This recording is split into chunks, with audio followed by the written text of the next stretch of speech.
Hi all, welcome back to career vein updates. Civil service പരീക്ഷയുമായി ബന്ധപ്പെട്ട് ഉദ്യോഗാർത്ഥികൾ ശ്രദ്ധിക്കേണ്ട പ്രധാനപ്പെട്ട ചില കാര്യങ്ങളാണ് ഈ വീഡിയോ നിങ്ങളുമായി പങ്കുവെക്കുവാൻ ആഗ്രഹിക്കുന്നത്. അതായത് നിലവിൽ 2025 UPSC ഓൺലൈൻ ആപ്ലിക്കേഷൻ ക്ഷണിച്ചിരിക്കുകയാണ്. അതുമായി ബന്ധപ്പെട്ട് ആർക്കൊക്കെ അപ്ലൈ ചെയ്യുവാൻ സാധിക്കും, അതേപോലെ ആപ്ലിക്കേഷൻ സംബന്ധമായിട്ട് ശ്രദ്ധിക്കേണ്ട കാര്യങ്ങൾ, പ്രധാനപ്പെട്ട UPSC പരീക്ഷയുമായി ബന്ധപ്പെട്ടുള്ള അപ്ഡേറ്റ്സുകളാണ്. അതുകൊണ്ട് വീഡിയോ ആദ്യം മുതൽ അവസാനം വരെ ശ്രദ്ധയോടുകൂടെ ഉദ്യോഗാർത്ഥികൾ കാണാൻ വേണ്ടി ഓർമ്മപ്പെടുത്താൻ. അപ്പോൾ ഒന്നാമതായിട്ട് പറയാനുള്ളത്, ഒരുപാട് ഉദ്യോഗാർത്ഥികൾ കാത്തിരിക്കുന്ന വളരെ പ്രധാനപ്പെട്ട പരീക്ഷയായിട്ടുള്ള UPSCയുടെ, അതായത് യൂണിയൻ പബ്ലിക് സർവീസ് കമ്മീഷൻ്റെ വളരെ പ്രധാനപ്പെട്ട പരീക്ഷയായിട്ടുള്ള സിവിൽ സർവീസ് പരീക്ഷ ഇപ്പോൾ ഓൺലൈൻ അപേക്ഷ ക്ഷണിച്ചിരിക്കുകയാണ്. അപ്പോൾ ഒരുപാട് ഉദ്യോഗാർത്ഥികൾ കാത്തിരിക്കുന്ന വളരെ പ്രധാനപ്പെട്ട പരീക്ഷയാണ്. കാരണം രാജ്യത്തെ IAS ഉൾപ്പെടെ IPS ഉൾപ്പെടെ IFS ഉൾപ്പെടെയുള്ള വളരെ പ്രധാനപ്പെട്ട തസ്തികകളിലോട്ടുള്ള എക്സാമാണ് ഈ പറയുന്ന സിവിൽ സർവീസ് പ്രിലിമിനറി പരീക്ഷ എന്ന് പറയുന്നത്. അപ്പോൾ ഈ ഒരു പ്രിലിമിനറി പരീക്ഷ ആർക്കൊക്കെ അപ്ലൈ ചെയ്യാൻ സാധിക്കും, അതുമായി ബന്ധപ്പെട്ട് ശ്രദ്ധിക്കേണ്ട കാര്യം നമുക്ക് ഓരോന്നായിട്ട് നമുക്ക് വിശദമായ രീതിയിൽ ചർച്ച ചെയ്യാം.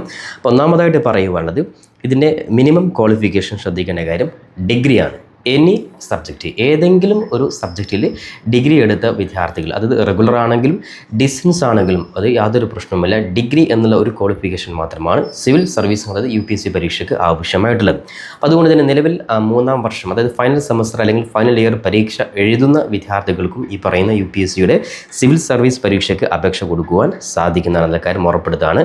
അപ്പോൾ എന്തായാലും നിർബന്ധമായിട്ടും നിലവിൽ ഡിഗ്രി ഫൈനൽ ഇയർ പരീക്ഷ എഴുതുന്ന വിദ്യാർത്ഥികൾ കൂടി UPSCയുടെ ഒരു പരീക്ഷ അറ്റൻഡ് ചെയ്യണമെന്ന് ഉറപ്പെടുത്തുക. കാരണം രാജ്യത്തെ ഏറ്റവും പ്രധാനപ്പെട്ട തസ്തികകളായിട്ടുള്ള IAS, ഡിസ്ട്രിക്ട് കളക്ടർ എന്നുള്ള ആ ഒരു പോസ്റ്റിന് ഉൾപ്പെടെ, അത് മാത്രമല്ല നിങ്ങൾ ശ്രദ്ധിക്കേണ്ടത് IAS ഉൾപ്പെടെ, അതായത് IFS ഇന്ത്യൻ ഫോറിൻ സർവീസ്, അതേപോലെ തന്നെ IPSC ഇന്ത്യൻ പോലീസ് സർവീസ് ഉൾപ്പെടെ ഏകദേശം 23 തസ്തികകളാണ് UPSCയുടെ സിവിൽ സർവീസ് പരീക്ഷ അപേക്ഷ ക്ഷണിച്ചിട്ടുള്ളത്. അപ്പോൾ ഈ വർഷം എന്നത് ഓരോ വർഷം UPSCയുടെ ഭാഗത്തു നിന്ന് സിവിൽ സർവീസ് പരീക്ഷയ്ക്ക് അപേക്ഷ വിളിക്കാറുണ്ട്. അപ്പോൾ ഈ വർഷം നമ്മൾ ശ്രദ്ധിക്കേണ്ടത് 979 ഒഴിവുകളാണ് UPSCയുടെ ഭാഗത്തു നിന്നും റിപ്പോർട്ട് ചെയ്തിട്ടുള്ളത്. അതായത് ഈ 979 ഒഴിവുകൾ എന്ന് പറയുമ്പോൾ ശ്രദ്ധിക്കേണ്ട കാര്യം 23 തസ്തികകളിലേക്കാണ്. അത് A കാറ്റഗറിയിൽ വരുന്ന ഏറ്റവും പ്രധാനപ്പെട്ട തസ്തികകളായിട്ടുള്ള IAS, IPS, അതേപോലെ തന്നെ IFS ഉൾപ്പെടെ ശ്രദ്ധിക്കേണ്ട കാര്യം രാജ്യത്തെ പ്രധാനപ്പെട്ട തസ്തികകളായിട്ടുള്ള Indian audit and account service, Indian civil account service, Indian corporate law service, Indian defence account service, Indian defence estate service തുടങ്ങിയ വളരെ പ്രധാനപ്പെട്ട 23 തസ്തികകളിലേക്കാണ് സിവിൽ സർവീസ് പരീക്ഷയുടെ ഈ ഒരു പ്രിലിമിനറി പരീക്ഷ ഉദ്യോഗാർത്ഥികൾ എഴുതേണ്ടത്. അതുകൊണ്ട് തന്നെ പ്രധാനമായിട്ടും ശ്രദ്ധിക്കേണ്ട കാര്യം, ഒരുപാട് ഉദ്യോഗാർത്ഥികൾക്ക് ഈ ഒരു IAS എന്നുള്ളൊരു സ്വപ്നമുള്ളവരുണ്ട്. നേരത്തെ പല മേഖലകളും ശ്രദ്ധിക്കേണ്ട ഒരു ഹൈസ്കൂൾ തലങ്ങളിൽ പഠിക്കുന്ന വിദ്യാർത്ഥികളെ തന്നെ ഫോക്കസ് ചെയ്തുകൊണ്ട് IAS എന്ന് പറയുന്ന ഈ ഒരു സ്വപ്ന തുല്യമായിട്ടുള്ള തസ്തികയിലോട്ട്, അതായത് IAS അല്ലെങ്കിൽ IPS അല്ലെങ്കിൽ IFS ഉൾപ്പെടെയുള്ള സിവിൽ സർവീസ് മേഖലയിൽ വളരെ പ്രധാനപ്പെട്ട 23 തസ്തികയിലോട്ടുള്ള ഈ ഒരു സ്വപ്ന തുല്യമായ നേട്ടങ്ങളിലോട്ട് വിദ്യാർത്ഥികളെ ഹൈസ്കൂൾ തലം മുതൽ തന്നെ, ചില മേഖലകളിൽ UP തലം മുതൽ തന്നെ പരിശീലനം കൊടുത്തുകൊണ്ട്, അതായത് ഡിഗ്രി എത്തുന്ന സമയത്ത്, ഡിഗ്രി ഫൈനൽ ആവുന്ന സമയത്താണ് എഴുതുവാൻ സാധിക്കുക. അപ്പോൾ വർഷങ്ങൾക്ക് മുമ്പ് തന്നെ പരിശീലനം നേടിയെടുത്ത വിദ്യാർത്ഥികളുണ്ട്. അത്തരത്തിലെ വിദ്യാർത്ഥികൾ ഇനി അതോടൊപ്പം തന്നെ നിലവിൽ ഇപ്പോൾ +2 അല്ലെങ്കിൽ ഡിഗ്രിയൊക്കെ പഠിക്കുന്ന വിദ്യാർത്ഥികളും ഈ ഒരു IASൻ്റെ മേഖലയിലുള്ള പ്രധാനപ്പെട്ട പരിശീലനം നേടിക്കൊണ്ടിരിക്കുകയാണ്. അപ്പോൾ അത്തരത്തിലെ വിദ്യാർത്ഥികൾക്ക് ഈ ഒരു മേഖലയിലോട്ട് കൃത്യമായിട്ട് പരിശീലനം തുടരുക. കാരണം ഇതൊക്കെ വർഷങ്ങൾക്ക് മുമ്പ് തന്നെ ഈ ഒരു പരിശീലനം തുടങ്ങിക്കഴിഞ്ഞാൽ, കാരണം നമ്മുടെ എയിം എന്താണോ അത്തരത്തിൽ എയിം നമ്മൾ നേരത്തെ തന്നെ സ്റ്റാർട്ട് ചെയ്തു കഴിഞ്ഞാൽ തീർച്ചയായിട്ടും നമ്മൾ ആ സമയത്ത് പരീക്ഷ എഴുതുന്ന സമയത്ത് നമുക്ക് വളരെ എളുപ്പത്തിൽ നമുക്ക് ക്ലിയർ ചെയ്യാൻ സാധിക്കുന്നതാണ്. പ്രത്യേകിച്ച് പറയുന്ന IAS എന്നൊക്കെ പറയുന്ന ഈ ഒരു പരീക്ഷ ഒരു സുപ്രഭാതത്തിൽ ആപ്ലിക്കേഷൻ കൊടുത്ത് പരീക്ഷ എഴുതുന്ന മേഖലയല്ല. എന്നാലും പലപ്പോഴും നിലവിൽ ഈ ഒരു IAS മേഖലയിൽ, UPSC സിവിൽ സർവീസ് മേഖലയിൽ, ഞാൻ IAS എന്ന് പറയാൻ കാരണം ഏറ്റവും പ്രധാനപ്പെട്ടത് സിവിൽ സർവീസിൻ്റെ ഏറ്റവും നമ്പർ 1 കാറ്റഗറി IAS തന്നെയാണ്. അപ്പോൾ IAS, IPS, IFS ഈ 3 കാറ്റഗറി കഴിഞ്ഞാൽ ഞാൻ നേരത്തെ പറഞ്ഞ മറ്റു പ്രധാനപ്പെട്ട തസ്തിക, നിലവിൽ 23 തസ്തികകളാണ് ഈ UPSCയുടെ സിവിൽ സർവീസ് പരീക്ഷ പ്രിലിമിനറി ഇപ്പോൾ വിളിച്ചുള്ളത്. അപ്പോൾ ഈ ഒരു പരീക്ഷയുമായി ബന്ധപ്പെട്ട് പ്രിപ്പറേഷൻ നടത്തുന്ന വിദ്യാർത്ഥികൾ കറക്റ്റ് പ്രിപ്പറേഷൻ നടത്തുക. ഇനി അതോടൊപ്പം തന്നെ നിലവിൽ ഡിഗ്രി ഫൈനൽ ആയിട്ടുള്ള വിദ്യാർത്ഥികളെ സംബന്ധിച്ചിടത്തോളം ജനറൽ വിഭാഗത്തിൽപ്പെട്ട വിദ്യാർത്ഥികൾക്ക് ശ്രദ്ധിക്കേണ്ട കാര്യം 6 തവണ നമുക്ക് പരീക്ഷ എഴുതാം. അതുകൊണ്ട് തന്നെ ഫസ്റ്റ് അറ്റംപ്റ്റ് നിങ്ങൾ ട്രൈ ചെയ്യുക. അപ്പോൾ ഇപ്പോൾ നിലവിൽ ഡിഗ്രി ഫൈനൽ പഠിക്കുന്ന വിദ്യാർത്ഥികളാണെങ്കിലും കൃത്യമായിട്ട് പ്രിപ്പറേഷൻ ഇല്ല എങ്കിലും നിങ്ങൾ ഇതിനെ ഒന്ന് പരിചയപ്പെടാൻ വേണ്ടി നിങ്ങൾ നിർബന്ധമായിട്ടും ആപ്ലിക്കേഷൻ കൊടുത്ത് നിങ്ങൾ പരീക്ഷ എഴുതാൻ വേണ്ടി ഓർമ്മപ്പെടുത്തുകയാണ്. അത് ആപ്ലിക്കേഷൻ നിലവിൽ ഈ വർഷത്തെ ആപ്ലിക്കേഷൻ വിളിച്ചിട്ടുണ്ട്. അപ്പോൾ ആപ്ലിക്കേഷനുമായി ബന്ധപ്പെട്ട് ശ്രദ്ധിക്കേണ്ട പ്രധാനപ്പെട്ട കാര്യം, ഫെബ്രുവരി 11 വരെ വിദ്യാർത്ഥികൾക്ക് അപേക്ഷ കൊടുക്കുവാൻ സാധിക്കും. അതുകൊണ്ട് അപേക്ഷയുമായി ബന്ധപ്പെട്ട് ശ്രദ്ധിക്കുന്ന കാര്യങ്ങൾ കൂടി ഞാൻ ഈ ഒരു വീഡിയോയിൽ പറയുന്നുണ്ട്. അപ്പോൾ അതിന് മുന്നോടിയായിട്ട് നമ്മൾ ശ്രദ്ധിക്കേണ്ട കാര്യം, ഇതിൻ്റെ യോഗ്യതയുമായി ബന്ധപ്പെട്ട് ശ്രദ്ധിക്കേണ്ട കാര്യം, ഞാൻ നേരത്തെ പറഞ്ഞ 6 തവണ നമുക്ക് പരീക്ഷ എഴുതുവാൻ സാധിക്കും. ഇനി അത് നേരെ മറിച്ച് OBC വിഭാഗത്തിൽപ്പെട്ട വിദ്യാർത്ഥികളാണെങ്കിൽ അത്തരത്തിലുള്ളവർക്ക് 9 തവണയും, ഇനി SC/ST വിഭാഗത്തിൽപ്പെട്ടവർക്ക് ശ്രദ്ധിക്കേണ്ട കാര്യം 37 വയസ്സിനുള്ളിൽ എത്ര തവണ വേണമെങ്കിലും പരീക്ഷ എഴുതുവാനും സാധിക്കുന്നതാണ്. അപ്പോൾ സ്വാഭാവികമായിട്ടും ജനറൽ വിഭാഗത്തിൽപ്പെട്ട വിദ്യാർത്ഥികളുടെ ഏജ് ലിമിറ്റ് 32 32 വയസ്സ് വരെ എല്ലാ ഉദ്യോഗാർത്ഥികൾക്കും ഈ ഒരു പരീക്ഷ എഴുതുവാൻ സാധിക്കുന്നതാണ്. ഇനി അതേപോലെ തന്നെ OBC വിഭാഗത്തിൽപ്പെട്ട വിദ്യാർത്ഥികളാണെങ്കിൽ അവരെ സംബന്ധിച്ചിടത്തോളം അതായത് ശ്രദ്ധിക്കേണ്ട കാര്യം 3 വയസ്സ് ഇളവും, SC/ST വിഭാഗത്തിൽപ്പെട്ട വിദ്യാർത്ഥിയെ സംബന്ധിച്ചിടത്തോളം 5 വയസ്സിൻ്റെ ഇളവും, അതായത് 35-37 വയസ്സ് വരെ ഇത്തരത്തിലുള്ള വിദ്യാർത്ഥികൾക്ക് ആപ്ലിക്കേഷൻ അത് ഉദ്യോഗാർത്ഥികൾക്ക് പരീക്ഷ എഴുതുവാൻ സാധിക്കുന്നതാണ്. ഇനി മിനിമം ഏജ് ലിമിറ്റ് എന്ന് പറഞ്ഞാൽ ശ്രദ്ധിക്കേണ്ട കാര്യം 21 വയസ്സാണ്. സ്വാഭാവികമായിട്ടും ഡിഗ്രി കഴിയുമ്പോഴത്തേക്ക് 21 വയസ്സ് പൂർത്തിയാകും. അപ്പോൾ ഈ ഒരു 21 വയസ്സ് പൂർത്തിയായിട്ടുള്ള നിലവിൽ ഡിഗ്രി ഫൈനൽ ഇയർ പഠിക്കുന്ന വിദ്യാർത്ഥികൾ മുതൽ 32 അല്ലെങ്കിൽ 35 അല്ലെങ്കിൽ 37 വയസ്സ് വരെ നിങ്ങൾക്ക് 9 തവണ അല്ലെങ്കിൽ 6 തവണ, ഇനി ഭിന്നശേഷിയിൽപ്പെട്ട ഉദ്യോഗാർത്ഥികളാണെങ്കിൽ എത്ര തവണ ആണെങ്കിലും ഏജ് ലിമിറ്റ് വരെ നിങ്ങൾക്ക് പരീക്ഷ എഴുതുവാനും സാധിക്കുന്നതാണ്. ഇനി പരീക്ഷയുടെ കാറ്റഗറി എങ്ങനെയാണെന്ന് നോക്കാം. അതായത് സ്വാഭാവികമായിട്ട് ഞാൻ നേരത്തെ പറഞ്ഞത് ഇപ്പോൾ പ്രിലിമിനറി പരീക്ഷയാണ് വിളിച്ചിട്ടുള്ളത്. നിങ്ങൾ ഡിഗ്രി ലെവലിലെ കേരള PSC പരീക്ഷ എഴുതുന്ന അതേ രീതിയിൽ തന്നെയാണ്. അതായത് 1ാം ഘട്ടം പ്രിലിമിനറിയാണ്, 2ാം ഘട്ടമാണ് മെയിൻ പരീക്ഷ. അപ്പോൾ പ്രിലിമിനറി പരീക്ഷ എഴുതിയിട്ട് പാസ്സാകുന്ന ഉദ്യോഗാർത്ഥികൾക്ക് മെയിൻ പരീക്ഷ എഴുതുവാനും സാധിക്കുന്നതാണ്. അപ്പോൾ പ്രിലിമിനറി പരീക്ഷയുമായി ബന്ധപ്പെട്ട് ശ്രദ്ധിക്കേണ്ട കാര്യം 2 പേപ്പറാണ്. ജനറൽ വിഭാഗത്തിൽ 2 പേപ്പറാണ് നിങ്ങൾ അറ്റൻഡ് ചെയ്യേണ്ടത്. അപ്പോൾ ഈ ഒരു 2 പേപ്പർ എന്ന് പറയുമ്പോൾ ശ്രദ്ധിക്കേണ്ട കാര്യം, ഒന്നാമത്തെ ജനറൽ പേപ്പറിൽ അതായത് 100 ക്വസ്റ്റ്യൻ 2 മാർക്കിൻ്റെ 100 ക്വസ്റ്റ്യനും, അതേപോലെ തന്നെ ജനറൽ പേപ്പർ സെക്കൻഡിൽ 2 മാർക്കിൻ്റെ 80 ക്വസ്റ്റ്യനുമാണ് പരീക്ഷയ്ക്ക് ഉണ്ടാവുക. അപ്പോൾ ഇതിൽ 3 ക്വസ്റ്റ്യൻ, അതായത് ശ്രദ്ധിക്കേണ്ട കാര്യം നിങ്ങൾക്ക് ഒരു ക്വസ്റ്റ്യൻ തെറ്റിക്കഴിഞ്ഞാൽ, അതായത് ഓരോ ക്വസ്റ്റ്യനും 2 മാർക്ക് വീതമായിരിക്കും. ഒരു ക്വസ്റ്റ്യൻ തെറ്റിക്കഴിഞ്ഞാൽ ഏകദേശം 0.66, അതായത് നിങ്ങൾക്ക് 3-ൽ 1 മാർക്ക്, നിങ്ങൾക്ക് 2 മാർക്കിൻ്റെ 3-ൽ 1 നിങ്ങളുടെ മൈനസ് മാർക്കായിട്ട് പരിഗണിക്കുന്നതായിരിക്കും. അപ്പോൾ എന്തായാലും സ്വാഭാവികമായിട്ട് ഈ ഒരു മേഖലയിൽ പ്രിപ്പറേഷൻ നടത്തുന്ന ഉദ്യോഗാർത്ഥികളെ സംബന്ധിച്ചിടത്തോളം UPSCയുടെ ഒഫീഷ്യൽ വെബ്സൈറ്റിൽ തന്നെ നിങ്ങൾക്ക് പ്രീവിയസ് ക്വസ്റ്റ്യൻസ് എല്ലാ ക്വസ്റ്റ്യൻസും, അതായത് നിങ്ങളെ സംബന്ധിച്ച് പ്രിലിമിനറി പ്രീവിയസ് ക്വസ്റ്റ്യൻ 2024 നടത്തിയ preliminary question paper, general paper 1, general paper 2 അത് കൃത്യമായിട്ട് നിങ്ങൾക്ക് ലഭിക്കുന്നതായിരിക്കും. നോർമലായിട്ടുള്ള ഈ ഒരു ക്വസ്റ്റ്യൻസ് നിങ്ങൾ കൃത്യമായിട്ട് നിങ്ങൾ പരിചയപ്പെട്ട് കഴിഞ്ഞാൽ വളരെ പ്രധാനപ്പെട്ട ഈ ഒരു തസ്തികയിലോട്ട് നിങ്ങൾക്ക് ഇപ്പോൾ തന്നെ അതിന് പ്രിപ്പറേഷൻ നടത്തി നിങ്ങൾക്ക് ഏറ്റവും ഉന്നതമായ തസ്തികയിലേക്ക് എത്തുവാൻ സാധിക്കുമെന്നുള്ള കാര്യം ഉറപ്പെടുത്തുകയാണ്.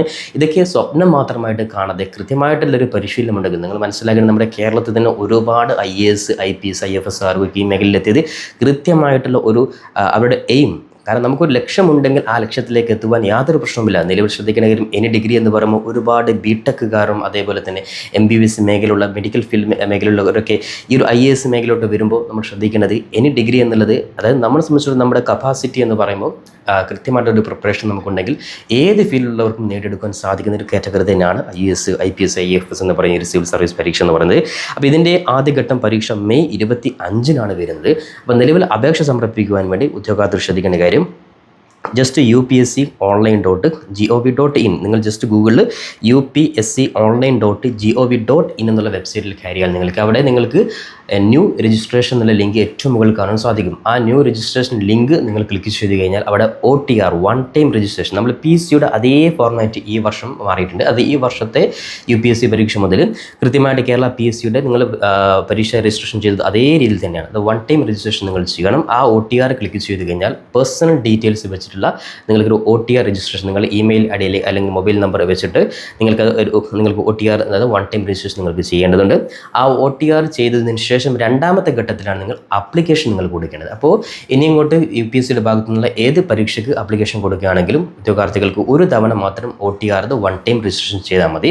2ാമത്തെ തവണ നിങ്ങൾ പരീക്ഷ എഴുതുകയാണെങ്കിൽ നിങ്ങൾ ജസ്റ്റ് നിങ്ങൾ ഓൺലൈൻ ആപ്ലിക്കേഷൻ വഴി നിങ്ങൾക്ക് ജസ്റ്റ് ലോഗിൻ ചെയ്തിട്ട് നിങ്ങൾ ആപ്ലിക്കേഷൻ ഏത് പോസ്റ്റിലാണ് നിങ്ങൾ കൊടുക്കുന്നത്. ഇപ്പം നിലവിൽ IAS, അതായത് സിവിൽ സർവീസ് മേഖല IAS, IPS ഉൾപ്പെടെ 23 തസ്തികയിലേക്കാണ് ആ ഒരു കാറ്റഗറി നിങ്ങൾ കൊടുക്കാൻ സാധിക്കും. അതുകൂടാതെ മറ്റു പല UPSCയുടെ ഭാഗത്തു നിന്നുള്ള പല പരീക്ഷകളും വിളിക്കാറുണ്ട്. അത് ഓരോന്നും നിങ്ങൾ പിന്നീട് ആപ്ലിക്കേഷൻ ലോഗിൻ ചെയ്ത് കൊടുത്താൽ മതി. വീണ്ടും പുതുതായിട്ട് നിങ്ങൾ രജിസ്ട്രേഷൻ ചെയ്യേണ്ട ആവശ്യമില്ല. അപ്പോൾ ന്യൂ രജിസ്ട്രേഷൻ നിങ്ങൾ ജസ്റ്റ് UPSC ഞാൻ പറഞ്ഞതുപോലെ ഗൂഗിളിൽ ജസ്റ്റ് upsconline.gov.in നിങ്ങൾ ടൈപ്പ് ചെയ്ത് കഴിഞ്ഞാൽ ന്യൂ രജിസ്ട്രേഷൻ ലിങ്ക് ക്ലിക്ക് ചെയ്യുക. അവിടെ OTR രജിസ്ട്രേഷൻ എന്നുള്ളത് അത് നിങ്ങൾ ക്ലിക്ക് ചെയ്യുക.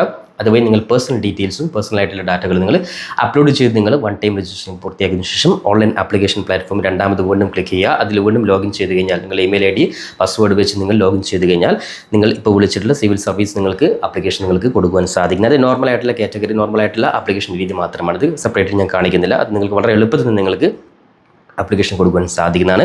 അതിൻ്റെ ആപ്ലിക്കേഷൻ ഫീസ് എന്ന് പറഞ്ഞാൽ ജസ്റ്റ് 100 രൂപയാണ്. കാരണം നമ്മൾ മനസ്സിലാക്കണം, നിങ്ങൾക്ക് ജനറൽ വിഭാഗത്തിൽപ്പെട്ടവർക്ക് 6 OBC വിഭാഗത്തിൽപ്പെട്ടവർക്ക് 9 അറ്റംപ്റ്റ് ഉണ്ട്. അപ്പോൾ അതുകൊണ്ട് തന്നെ സ്വാഭാവികമായിട്ട് നിങ്ങൾ കൃത്യമായിട്ട് നിങ്ങൾ പരിശീലനം നടത്തി നിങ്ങൾക്ക് ഇപ്പോൾ തന്നെ നിങ്ങൾ എക്സാം അറ്റൻഡ് ചെയ്യുന്നതാണ്. ഇനി 30 വയസ്സൊക്കെ ഉദ്യോഗത്തെ സംബന്ധിച്ചിടത്തോളം അല്ലെങ്കിൽ 25 ആയവരൊക്കെ സംബന്ധിച്ചിടത്തോളം കൃത്യമായിട്ടുള്ള സമയം തന്നെയാണ്. അപ്പോൾ അതുകൊണ്ട് തന്നെ ജസ്റ്റ് 100 രൂപയാണ് ഈ ഒരു ആപ്ലിക്കേഷൻ ഫീസ് വരുന്നത്. ഇനി അതും നിങ്ങൾ ശ്രദ്ധിക്കേണ്ട കാര്യം SC ST അതേപോലെ തന്നെ വനിതാ വിഭാഗത്തിൽപ്പെട്ട അത് വനിതകൾ അതേപോലെ തന്നെ SC വിഭാഗക്കാർ ഭിന്നശേഷി വിഭാഗക്കാർ ഇവർക്കൊന്നും ഫീസിൻ്റെ ആവശ്യമില്ല. അവർ ഫ്രീ ആയിട്ട് തന്നെ രജിസ്ട്രേഷൻ നടത്തുവാൻ സാധിക്കുന്നതാണ്. ഇനി അതോടൊപ്പം തന്നെ ഓൺലൈനായിട്ട് അടക്കുന്നവർ ജനറൽ വിഭാഗത്തിൽപ്പെട്ടവർ അവരൊക്കെ ജസ്റ്റ് OBC വിഭാഗത്തിൽപ്പെട്ടവർക്ക് 100 രൂപയാണ് ഫീസ് അടയ്ക്കേണ്ടത്. ഓൺലൈനായിട്ട് തന്നെ നിങ്ങൾക്ക് ഈ ഒരു ആപ്ലിക്കേഷൻ ഫീസ് നിങ്ങൾക്ക് വെബ്സൈറ്റിൽ നിങ്ങൾക്ക് അപേക്ഷ കൊടുക്കുന്ന സമയത്ത് കൊടുക്കാം. ഇനി കേരളത്തിൽ നിങ്ങൾക്ക് ട്രിവാൻഡ്രം അതേപോലെ തന്നെ കോഴിക്കോട്, കൊച്ചി എന്നിവിടങ്ങളിൽ നിങ്ങൾക്ക് പ്രിലിമിനറി പരീക്ഷ എഴുതാം. കോഴിക്കോടുമുണ്ട്, കൊച്ചിയുമുണ്ട്, തിരുവനന്തപുരത്തും പ്രിലിമിനറി പരീക്ഷ മെയ് 25 നടക്കുന്ന പരീക്ഷ നിങ്ങൾക്ക് സെൻട്രായിട്ട് നിങ്ങൾക്ക് കൊടുക്കുവാൻ സാധിക്കുന്നതാണ്. ഇനി മെയിൻ പരീക്ഷയ്ക്ക് കേരളത്തിൽ ട്രിവാൻഡ്രം മാത്രമാണ്. ഇപ്പോൾ മെയിൻ പരീക്ഷ എന്ന് പറയുമ്പോൾ പ്രിലിമിനറി പരീക്ഷ ക്വാളിഫൈഡ് ആയിട്ടുള്ളവർക്ക് മാത്രമാണ് അപ്ലൈ ചെയ്യാൻ സാധിക്കുക. ഇനി ഒന്നാമത്തെ തവണ തന്നെ എഴുതുമ്പോൾ തന്നെ ഒരു പക്ഷേ വലിയ ടഫായിട്ട് ഇതൊന്നും എനിക്ക് പറ്റിയതല്ല എന്ന് തോന്നുകയാണെങ്കിൽ അത്തരത്തിൽ നിങ്ങൾ ഈ ഒരു പരീക്ഷ നിങ്ങൾ ഒഴിവാക്കരുത്. പലപ്പോഴും നിങ്ങൾ IAS മേഖലയിലെത്തിയ പല ഡിസ്ട്രിക്ട് കളക്ടർമാരുടെയൊക്കെ നിങ്ങൾ ഇൻ്റർവ്യൂ നിങ്ങൾ കാണുമ്പോൾ നിങ്ങൾക്ക് മനസ്സിലാക്കാൻ സാധിക്കും. അവരൊക്കെ ഒന്നാമത്തെ അറ്റംപ്റ്റിൽ ജസ്റ്റ് പ്രിലിമിനറി കഴിഞ്ഞു മെയിൻ പരീക്ഷ കഴിഞ്ഞ് റാങ്ക് ലിസ്റ്റിൽ വളരെ പിന്നിലാണെങ്കിലും അവർ വീണ്ടും അടുത്ത അറ്റംപ്റ്റ് ട്രൈ ചെയ്തു. വീണ്ടും അത് ഏകദേശം 2, 3, 4ാമത്തെ അറ്റംപ്റ്റിൽ ഏറ്റവും ഉന്നതമായ റാങ്കിലോട്ട് വന്ന് ഉന്നതമായ പൊസിഷൻ വഹിക്കുന്നവരാണെന്നുള്ള കാര്യം നിങ്ങൾ ഓർത്ത് വെക്കുക. അപ്പോൾ ഒന്നാം ഘട്ടത്തിൽ തന്നെ പ്രിലിമിനറി പരീക്ഷ കിട്ടിയില്ലെങ്കിൽ ജസ്റ്റ് ജനറൽ പേപ്പർ 1 കിട്ടി 2 കിട്ടിയില്ലെങ്കിൽ നിരാശപ്പെടാതെ അടുത്ത അറ്റംപ്റ്റ് നമ്മളെ സംബന്ധിച്ചും 6ഉം 9ഉം അറ്റംപ്റ്റ് ഉണ്ട്. അതുകൊണ്ട് കൃത്യമായിട്ടുള്ളൊരു പരിശീലനം ഉണ്ടെങ്കിൽ തീർച്ചയായിട്ടും നിങ്ങൾ പ്രിലിമിനറി എന്നുള്ള ഈ ഒരു ക്വാളിഫിക്കേഷൻ നമുക്ക് എല്ലാവർക്കും നേടിയെടുക്കുക. അത് നമ്മൾ പരമാവധി അത് ഏത് മേഖലയിലേക്ക് എത്തണമെങ്കിൽ നമ്മുടെ കൃത്യമായിട്ടുള്ള ഒരു പരിശ്രമം ഉണ്ടെങ്കിൽ നമുക്ക് നേടിയെടുക്കാൻ പറ്റുമെന്നുള്ള രീതിയിൽ തന്നെയാണ് നമുക്ക് പല പ്രീവിയസ് മേഖല അത് ഈ ഒരു മേഖലയിൽ എത്തിയവരുടെ ഹിസ്റ്ററി നമുക്ക് പരിശോധിക്കുമ്പോൾ നമുക്ക് കാണാൻ സാധിക്കും. അതുകൊണ്ട് ഡിഗ്രി ക്വാളിഫിക്കേഷൻ ഉള്ള ഉദ്യോഗാർത്ഥികൾ തീർച്ചയായിട്ടും ഈ ഒരു തസ്തികയുടെ പരീക്ഷ എഴുതാൻ വേണ്ടി ഉറപ്പെടുത്തുകയാണ്. ഇനി കൂടാതെ ഇന്ത്യൻ ഫോറസ്റ്റ് സർവീസ് എന്ന് പറയുന്ന സെപ്പറേറ്റ് ആയിട്ടുള്ള മേഖലയാണ്. അപ്പോൾ IAS IPS അതേപോലെ IFS ഉൾപ്പെടെ 23 തസ്തികകൾ കൂടാതെ ഇന്ത്യൻ ഫോറസ്റ്റ് സർവീസിലേക്കും ജോലി ആഗ്രഹിക്കുന്ന ഉദ്യോഗാർത്ഥി അവരും സെയിം സിവിൽ സർവീസ് തന്നെ UPSCയുടെ രജിസ്ട്രേഷൻ നടത്തുന്ന സമയത്ത് ആപ്ലിക്കേഷൻ വഴി സിവിൽ സർവീസ് പ്രിലിമിനറി പരീക്ഷ അവർ എഴുതണം. അവർ ആപ്ലിക്കേഷൻ സമയത്ത് ഈ പറയുന്ന ഇന്ത്യൻ ഫോറസ്റ്റ് സർവീസ് കൂടി ജസ്റ്റ് മെൻഷൻ ചെയ്യണമെന്ന് മാത്രമാണ്. സെയിം അപേക്ഷ തന്നെ ഒരു അപേക്ഷയിൽ തന്നെ നിങ്ങൾക്ക് ഈ പറഞ്ഞ 23 തസ്തികകളിൽ കൂടെ ഇന്ത്യൻ ഫോറസ്റ്റ് സർവീസ് കൂടി നിങ്ങൾക്ക് അപ്ലൈ ചെയ്യാൻ സാധിക്കുന്നതാണ്. ഇന്ത്യൻ ഫോറസ്റ്റ് സർവീസ് ആണെങ്കിൽ ശ്രദ്ധിക്കാനായി ചെറിയൊരു മാറ്റം വന്നിട്ടുണ്ട്. അത് 6 പേപ്പറുകളാണ് മെയിൻ പരീക്ഷയ്ക്ക് ഉണ്ടാവും. മറ്റുള്ള എക്സാമിന് വ്യത്യസ്തമായിട്ട് 6 പേപ്പറുകളായിരിക്കും മെയിൻ പരീക്ഷയ്ക്ക് ഉണ്ടാവുക. അതോടൊപ്പം തന്നെ അതിന് ഇന്ത്യൻ ഫോറസ്റ്റ് സർവീസിന് ശ്രദ്ധിക്കേണ്ട കാര്യം ബോട്ടണി, കെമിസ്ട്രി, അതേപോലെ geology, mathematics, physics, statistics, geology ഇങ്ങനെയുള്ള ചില സബ്ജക്റ്റുകൾ പഠിച്ചവർക്ക് മാത്രമാണ് ഇന്ത്യൻ ഫോറസ്റ്റ് സർവീസിലോട്ട് അപേക്ഷ കൊടുക്കാൻ സാധിക്കുക. എന്നാൽ നേരത്തെ പറഞ്ഞ 23 തസ്തികൾക്ക് എനി ഡിഗ്രി ഉള്ളവർക്ക് ആപ്ലിക്കേഷൻ കൊടുക്കാൻ സാധിക്കുന്നതാണ്. അപ്പോൾ എന്തായാലും പ്രിലിമിനറി പരീക്ഷ പാസ്സായി കഴിഞ്ഞാൽ രണ്ടാമത്തെ ഘട്ടത്തിൽ നിങ്ങൾ കാത്തിരിക്കുന്നത് മെയിൻ പരീക്ഷയാണ്. അപ്പോൾ മെയിൻ പരീക്ഷ എന്ന് പറയുമ്പോൾ അതിൽ 2 കാറ്റഗറിയാണ്. അതിൽ ഇൻ്റർവ്യൂവും അതോടൊപ്പം തന്നെ റിട്ടൺ എക്സാം പ്ലസ് ഇൻ്റർവ്യൂമാണ് അതിൻ്റെ. അപ്പോൾ റിട്ടൺ എക്സാമിൽ ഉന്നതമായ മാർക്ക് ലഭിക്കുന്ന ഉദ്യോഗാർത്ഥികൾക്ക് ഈ പറയുന്ന ഇൻ്റർവ്യൂ ടെസ്റ്റിലേക്ക് അവരെ തിരഞ്ഞെടുക്കും. ആ ഇൻ്റർവ്യൂവിൽ കൂടി ഉന്നതമായ മാർക്ക് കിട്ടുന്നവരുടെ മാർക്കിനെ ബേസ് ചെയ്തുകൊണ്ട് റാങ്ക് ലിസ്റ്റ് പ്രസിദ്ധീകരിക്കും. അപ്പോൾ ഏറ്റവും ടോപ്പ് റാങ്ക് ലിസ്റ്റുള്ളവർക്ക് IAS IPS IFS എന്നുള്ള കാറ്റഗറി, അതിന് താഴെ മാർക്ക് ലഭിക്കുന്നവർക്ക് നേരത്തെ പറഞ്ഞ A കാറ്റഗറി, B കാറ്റഗറി എന്നുള്ള ഏറ്റവും അത് B കാറ്റഗറി ഉൾപ്പെടെയുള്ള ഏറ്റവും താഴെയുള്ള കാറ്റഗറിയിൽ നിങ്ങൾക്ക് ജോലി ലഭിക്കുന്നതായിരിക്കും. നമ്മൾ ശ്രദ്ധിക്കേണ്ട കാര്യം ഈ പറയുന്ന സിവിൽ സർവീസ് എന്ന് പറയുമ്പോൾ ഏത് കാറ്റഗറി ആണെങ്കിലും രാജ്യത്തെ ഉന്നതമായ സെൻട്രൽ ഗവൺമെൻറ്റിലും ഉന്നതമായ മേഖലയിലായിരിക്കും. ഓഡിറ്റ് സർവീസ് ഉൾപ്പെടെ ഞാൻ നേരത്തെ പറഞ്ഞ 23 സർവീസുകളും ഉന്നതമായ പൊസിഷനുള്ള സർവീസുകളാണ്. അപ്പോൾ സിവിൽ സർവീസ് സ്വപ്നം കാണുന്ന ഉദ്യോഗാർത്ഥികളെ സംബന്ധിച്ചിടത്തോളം അത് അധികം വിദൂരമല്ല എന്നുള്ള കാര്യം നിങ്ങൾ ഓർത്ത് വെക്കുക. അപ്പം നിലവിൽ ഈ 2025 വർഷത്തെ സിവിൽ സർവീസിൻ്റെ ആപ്ലിക്കേഷൻ വിളിച്ചിട്ടുണ്ട്. ലാസ്റ്റ് ഡേറ്റ് ശ്രദ്ധിക്കുക, ഫെബ്രുവരി 11 വരെയാണ്. അപ്പം നിലവിൽ ഡിഗ്രി ഫൈനൽ ഇയർ പഠിക്കുന്ന ഉദ്യോഗാർത്ഥികൾ ഉൾപ്പെടെ 32, 35, 37 വയസ്സുള്ള മുഴുവൻ ഉദ്യോഗാർത്ഥികളും ഈ പരീക്ഷയ്ക്ക് ആപ്ലിക്കേഷൻ കൊടുത്ത് കൃത്യമായിട്ടുള്ള മെയ് 25 വരെ സമയമുണ്ട്. ഓൾറെഡി പ്രിപ്പറേഷൻ നടത്തിയവരൊക്കെ ഒന്നുകൂടി ഈ പറയുന്ന 2-3 മാസം 2 മാസത്തിനുള്ളിൽ കൃത്യമായിട്ടുള്ള പരിശീലനം നടത്തി പരീക്ഷയ്ക്ക് വേണ്ടി അറ്റൻഡ് ചെയ്യാൻ വേണ്ടി ഉറപ്പെടുത്തുകയാണ്. അപ്പോൾ ഇത്തരത്തിൽ UPSCയുടെ ഭാഗത്തു നിന്നുള്ള പരീക്ഷ ഉൾപ്പെടെ എല്ലാ പരീക്ഷകളെ സംബന്ധിച്ചുള്ള എല്ലാ അപ്ഡേറ്റ്സുകൾക്കും നമ്മുടെ ചാനൽ നിങ്ങൾ കൃത്യമായിട്ട് ഫോളോ ചെയ്യുവാൻ വേണ്ടി ഉറപ്പെടുത്തിക്കൊണ്ട് പുതിയൊരു അപ്ഡേറ്റ് നമുക്ക് വീണ്ടും കണ്ടുമുട്ടാം. അതുവരെയും തൽക്കാലം it's me Savad Alicheri. Thank you for watching this video.